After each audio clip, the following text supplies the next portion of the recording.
یہ تو آپ نے بڑا اچھا کور کیا. ایک اور خاتون ہیں، میں ان کا بھی ذکر کرنا چاہوں گا، لیکن ان کا تعلق مقبوضہ کشمیر سے ہے، ہندوستانی مقبوضہ کشمیر. محبوبہ مفتی صاحبہ، وہ ایک سی ایم بھی ہیں مقبوضہ کشمیر کی. انہوں نے ایک بات کی ہے جو آج کل بڑی وائرل ہو رہی ہے، ہندوستان کے اندر رہ کے ان کی یہ بات، ان کا کرج بھی ہے.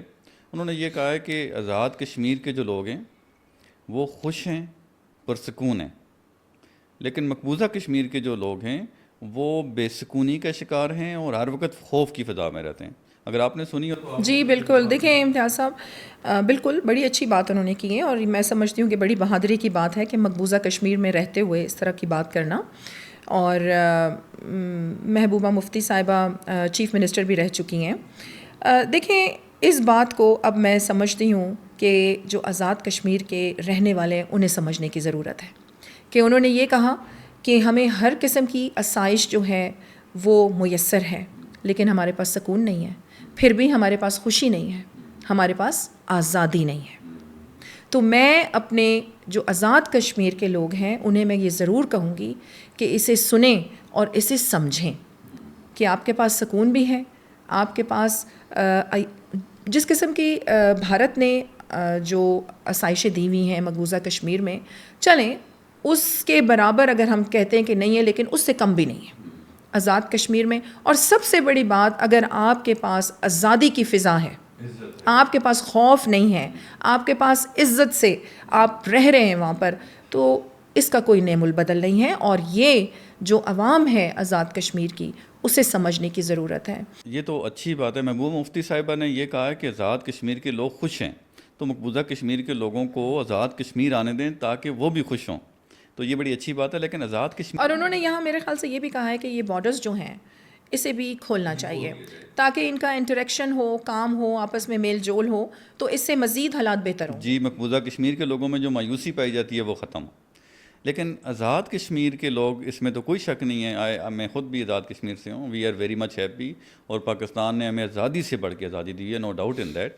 ابھی ایک 9 جون کی پہلے joint Jammu and Kashmir joint action committee, اس نے 9 جون کو لاک ڈاؤن کی کال دی ہوئی ہے. آپ کو تو پتہ ہوگا، لاسٹ پروگرام میں آپ سے بات بھی ہوئی تھی جب ان کا پہلا احتجاج ہوا تھا. جی اس کے حوالے سے آپ کا کیا موقف ہے؟ دیکھیں میں سمجھتی ہوں کہ جس طریقے سے انہوں نے ایک پرامن احتجاج کیا تھا، اور اپنے حقوق کے لیے کوئی احتجاج ہو لیکن پرامن ہو، اس کو تو ہم ویلکم کرتے ہیں. اور جو ان کی ڈیمانڈز ہیں جہاں تک میں نے دیکھی ہیں، وہ میں سمجھتی ہوں کہ وہ کوئی ایسی ڈیمانڈز نہیں ہیں کہ جو پوری نہ کی جا سکیں. جس طریقے سے جب وہ یونائٹڈ ہو کے انہوں نے احتجاج کیا تو انہوں نے بجلی پر یونٹ 3 روپے کروا لی، بڑی اچھی بات ہے. اس کے ساتھ ساتھ انہوں نے جو آٹے کی قیمت تھی اس میں بھی کمی ہوئی، تو یہ بہت اچھی بات ہے. یہ عوامی مسائل ہیں جن کے لیے وہ کھڑے ہوتے ہیں. لیکن یہاں پر میں ضرور ایک بات پوچھوں گی بھی اس پروگرام کی توسط سے، یہ جو کمیٹی کے جتنے بھی ممبران ہیں ان سے. مجھے بڑی خوشی ہوئی تھی جب آپ نے مجھ سے ذکر کیا تھا کہ آزاد کشمیر میں بیٹھک بلوچ کے نام سے ایک جگہ ہے. مجھے بڑی خوشی ہوئی تھی کیونکہ میں خود بھی ایک بلوچ ہوں، اور میرا بڑا دل چاہ رہا ہے کہ میں وزٹ کروں یہ جگہ. تو جب آپ بلوچوں کو بلوچستان سے وہاں پر آپ لوگوں نے اعلیٰ ظرفی کا اور اتنا میں کہتی ہوں کہ اخلاق کا مظاہرہ کرتے ہوئے کہ وہاں پر انہیں ایک پہچان دی ہے، تو آپ کے جو 25 لاکھ کشمیری کہیں اور رہ رہے ہیں، تو آپ ان سے یہ حق کیسے چھین سکتے ہیں؟ کشمیری کہیں بھی رہے گا وہ اپنی کشمیر کے حقوق پہ بات کرے گا.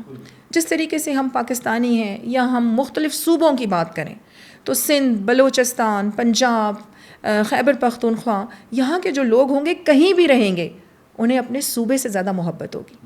تو میں سمجھتی ہوں کہ جی بالکل، تو میں سمجھتی ہوں کہ یہ ایک ایسی ڈیمانڈ ہے جو میری سمجھ سے باہر ہے کہ وہ اپنے ہی لوگوں کو ڈس آن کرنا چاہتے ہیں. یہ میں سمجھتی ہوں کہ یہ ایک جو ڈیمانڈ ہے اس پہ انہیں غور کرنے کی ضرورت ہے.